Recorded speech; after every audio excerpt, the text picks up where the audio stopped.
اسلام نے کبھی دولت کو حاصل کرنے کو منع نہیں کیا۔ اگر اسلام دولت کمانے کا منکر ہوتا تو زکوٰۃ کا حکم کیوں دیتا، خیرات کا حکم کیوں دیتا، صدقے کا حکم کیوں دیتا، فطرے کا حکم کیوں دیتا؟ یہ ایکسپورٹ بتا رہی ہے کہ اگر امپورٹ نہ کرو گے تو بانٹو گے کیسے؟ اسلام نے کہا جس نے دنیا کو چھوڑا آخرت کے لیے اور جس نے آخرت کو چھوڑا دنیا کے لیے وہ ہم میں سے نہیں ہے۔ دنیا میں رہو مگر آخرت کو نہ بھولو، آخرت کی طرف جھکو مگر دنیا کو نہ چھوڑو۔ لباس پہنو، ہم تمہیں حکم دیتے ہیں ننگے نہ رہنا، اچھا لباس پہننا، بے تین کپڑے دھلے ہوئے ہوں۔ گندا مسلمان دنیا میں رہنے کا حقدار نہیں ہے۔ تمہارے جسم پر عالیشان کپڑے ہونے چاہیے۔ سرکار دو عالم کی حدیث ہے کہ تمہارے جسم پر اتنے ہائی کلاس سوٹ ہو کہ جس بزل میں، جس میٹنگ میں، جس محفل میں، جس ماحول میں جاؤ زینت محفل بن جاؤ۔ دنیا تمہارا نظر اٹھا کے دیکھے کہ یہ کون آ گیا کہ جس کا ہائی کلاس ڈریس ہے۔ تو اگر اسلام کو دنیا پسند نہ ہوتی تو اچھا لباس پہننے کا حکم کیسے دیا جاتا؟ سر میں تیل لگاؤ، یہ جھاڑ جھنکاڑ بش جیسے بال نہ بنانا، ہپی سٹائل نہ بننا، شریف معلوم ہو وہ لباس پہننا، شریف معلوم ہو ویسا سر میں تیل ڈالنا، آنکھیں تمہاری صاف ہوں، منہ سے تمہارے بدبو نہ آنی چاہیے، تم برش کرنا، مسواک کرنا، ہر کھانے سے پہلے منہ کو دھونا، کھانے کے بعد منہ کو دھونا، اس طرح شرافت سے بیٹھنا، اس انداز سے کھانا۔ انصاف سے بتائیے اگر اسلام کو تمہارے اچھے لباس سے نفرت ہوتی یہ کیوں کہتا کہ نماز پڑھتے وقت اچھا لباس پہن کے پہننا؟ میں نے اندازہ کیا لگایا کہ اگر آفیسر سے ملوں تو اچھا لباس پہن لوں، دوست سے ملوں ذرا سوٹ پہن لوں، آفس میں جا رہا ہوں بہترین قسم کا لباس پہن لوں، اور جب نماز پڑھنی ہو ذرا لنگی دینا میں کپڑے اتار کے نماز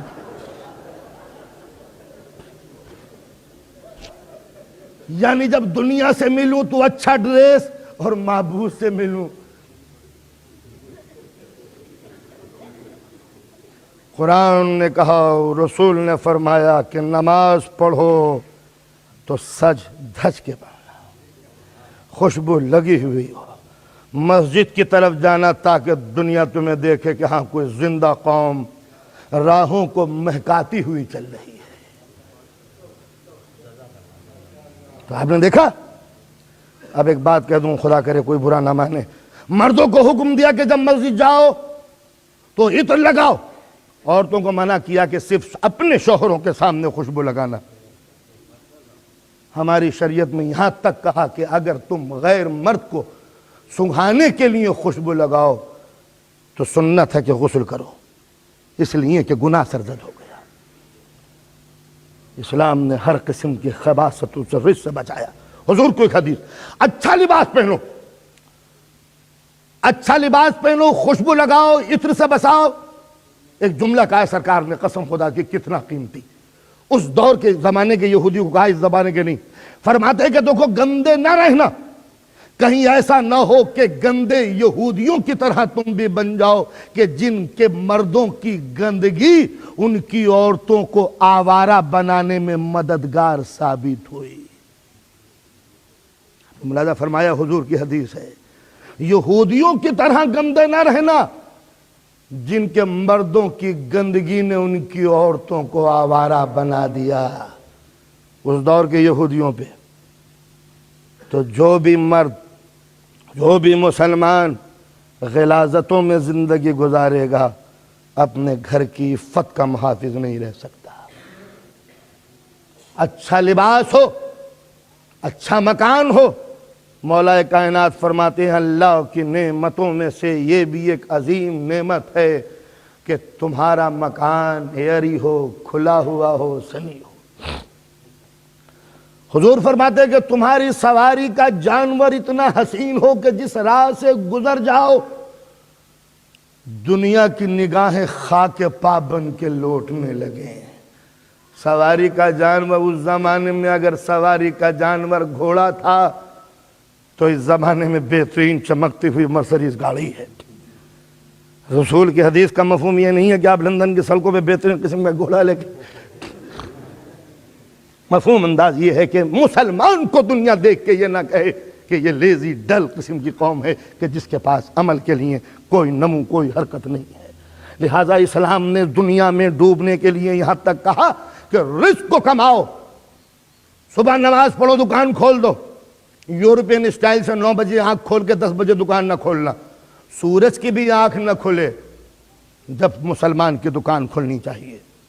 مشقت میں ڈوبو، محنت میں ڈوب کے، پسینے سے ڈوب کر اپنا رزق حاصل کرو۔ مدینہ ہے، گرمی کا زمانہ ہے، لوہیں ہیں، شعلہ فشاں ماحول ہے، شرربار زمین ہے، آسمان سے آگ برس رہی ہے، اور اس چنچلاتی ہوئی دھوپ میں آپ کا چھٹا امام صادق آل محمد گدال ہاتھ میں لیے زمین کو کھودنے میں مشغول ہے، سر کا پسینہ قدموں میں بہہ رہا ہے۔ امام کو پسینے میں ڈوب کر دیکھ کر ایک مرتبہ ایک ادھر کا امام، یہ امام صادق ہے، ادھر کا امام ادھر سے گزر رہا تھا، اور ایک مرتبہ دیکھا کہ امام دھوپ میں پسینے میں شرابور ہیں، محنت کر رہے ہیں، پھاوڑا چلا رہے ہیں۔ ایک مرتبہ کہا فرزند رسول، نبی کی سیرت میں اور آپ کی سیرت میں کتنا فرق ہے؟ کہاں وہ قناعت، کہاں وہ پھٹا ہوا لباس، کہاں وہ اللہ، کہاں عبادت، اور کہاں یہ آپ کی زندگی کہ دنیا کمانے کے لیے آپ اتنی محنت کر رہے ہیں کہ اس دھوپ میں بھی آپ کو سکون کی ضرورت نہیں محسوس ہوتی، جبکہ اس گرمی میں پرندے جانور بھی اپنے گھروں میں منہ چھپائے بیٹھے ہیں۔ یعنی دنیا سے ہٹیے، آخرت کی طرف لگ جائیے۔ امام نے جملہ کہا، جملہ نہیں ہے، یونیورسٹی ہے۔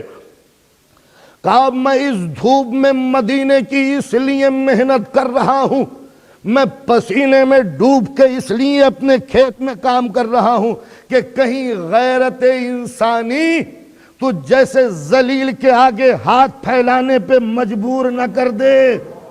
ہم اس لیے محنت کر رہے ہیں کہ کہیں انسان کو بھیک مانگنے کی عادت نہ ہو جائے، اس لیے کہ رسول نے فرمایا ہے کہ آخرت میں سب سے زیادہ بدنصیب وہ ہوگا جسے دنیا میں ہاتھ پھیلانے کی نوبت آئی ہو۔ تو اسلامی اصول یہ بنا کہ دیکھو، دنیا نہ چھوڑنا، دنیا سے تعلقات قائم نہ ترک نہ کرنا، تمہارا گھر ہو، تمہارا بار ہو، کاروبار ہو، سواری کا جانور ہو، اچھا لباس ہو، تمہاری بیوی ہو، شریک حیات ہو، تمہارے بچے ہو، ویل اسٹیبلش تمہارا، ویل ٹو ڈو تمہارا فرنیچر، سب کچھ ہو مکمل، دنیا میں رہنا تو عزت کی زندگی سے گزارنا۔ اسلام نے کبھی دولت کو حاصل کرنے کو منع نہیں کیا۔ اگر اسلام دولت کمانے کا منکر ہوتا تو زکوٰۃ کا حکم کیوں دیتا، خیرات کا حکم کیوں دیتا، صدقے کا حکم کیوں دیتا، فطرے کا حکم کیوں دیتا؟ یہ ایکسپورٹ بتا رہی ہے کہ اگر امپورٹ نہ کرو گے تو بانٹو گے کیسے، نہ کماؤ گے تو غریبوں کو دو گے کیسے، نہ بچاؤ گے تو خمس ادا کیسے کرو گے؟